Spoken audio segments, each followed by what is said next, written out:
जो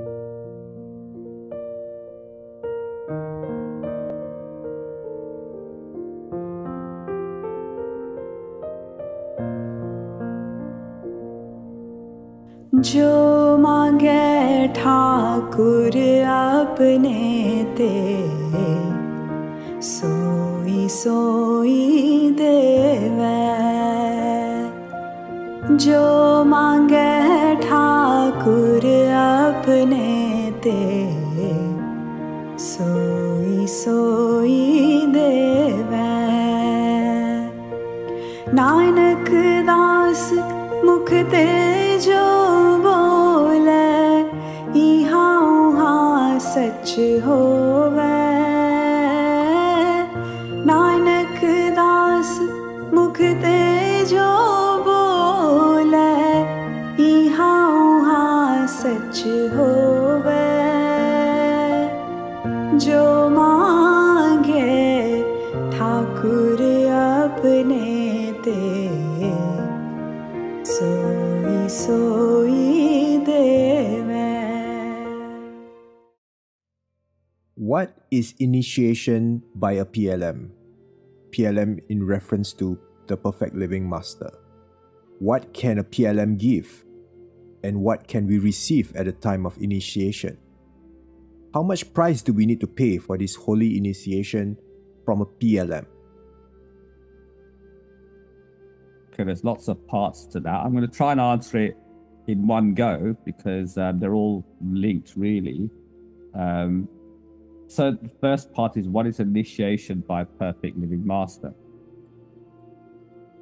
You see, because our life here is made of a body, a mind, and a soul, knotted together, alloyed together, looking as one, and we are ignorant of this. We need somebody to show us how to recognize these three parts to us, and also how to become our real self, the highest part, the more true and the more perfect and the more blissful part of us, known as the soul. So masters descend to earth for those who are ready, for those who are sincere and earnestly asking within themselves the truth about life, whether they're openly doing this or quietly doing so in the back of their mind. Sometimes they're not fully aware that they're seekers even, but they are, and they've been on this journey for a while, many lifetimes. So it comes to a point where they're really earnestly seeking, or they're seeking truth or something, or they're just disheartened with this world and thinking there must be something more. So at that point, they will come into the contact with a perfect living master by their grace. And the master will eventually accept them as a disciple.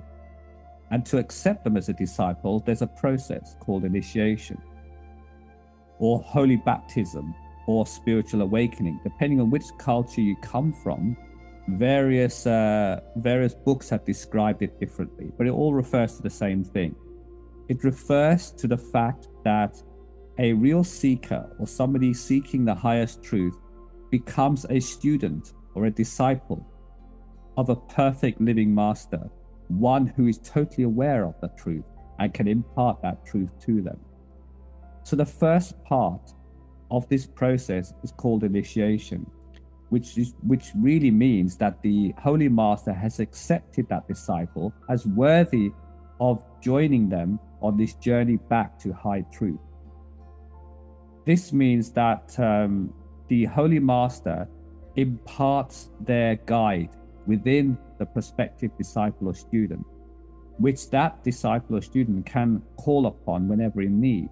So whilst giving them instruction on how to practice spiritually to see all this for themselves, at the same time, at the time of initiation, the master implants a spiritual copy of him or herself into the mindset of that disciple that they can relate to through the telepathy of the mind, or through even simple mental inquiry or thinking or contemplation, using the mind that they have to attach to this higher mind level, you could say, and which eventually leads to the soul level.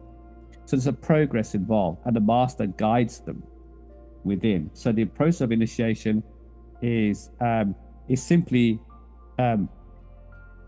giving that disciple the means by which they can practice spirituality and have a guide to show them the way back home, so they don't make mistakes, they don't come into contact or into trouble by contacting negative beings that try to stop them along the way because of the hierarchy of creation.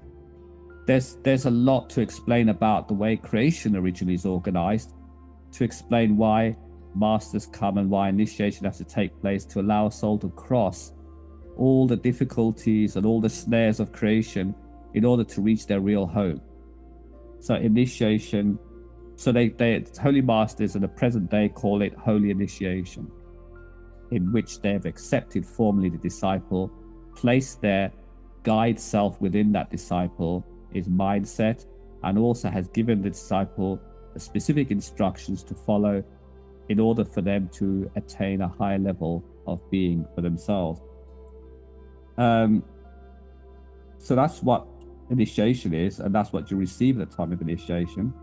I think the question asked, how much price do we need to pay for this? It's just a funny way of looking at it. Again, this is a very, very human way of looking at things, that somehow, we have to pay for this. That's not the case. That's not how it works. You see, when we came into creation, right from the very beginning, we came here with an agreement. And that agreement meant that when we choose a particular character to play over many lifetimes, that there's a built-in rescue plan into that character's evolution. That means at a certain point, when we are done and dusted with that character, then the Lord will send its holy representative to rescue us. So there's a built-in rescue plan. Now, when this built-in rescue plan is activated, because the time is right now, we've done everything we have to in the form of this character mindset that we've gone through, then we automatically start thinking higher and noble thoughts. We start being attracted towards the saints and the holy visitors and so on. We start making efforts. And because we make the efforts, we are rewarded with the grace. Grace or benevolence or blessings of the Lord means that we are put into contact with a holy master that can show us the way back home, and who says, welcome, you're coming back home now. You've done your bit, you've had all your experience, you've had your fun in creation, let's go home. And this is the way to do it. So there's no price to pay. It's simply a need that forms within us to find the truth, a recognition of that truth when it comes before us, and a willingness to follow the path to go home in the company of that truth.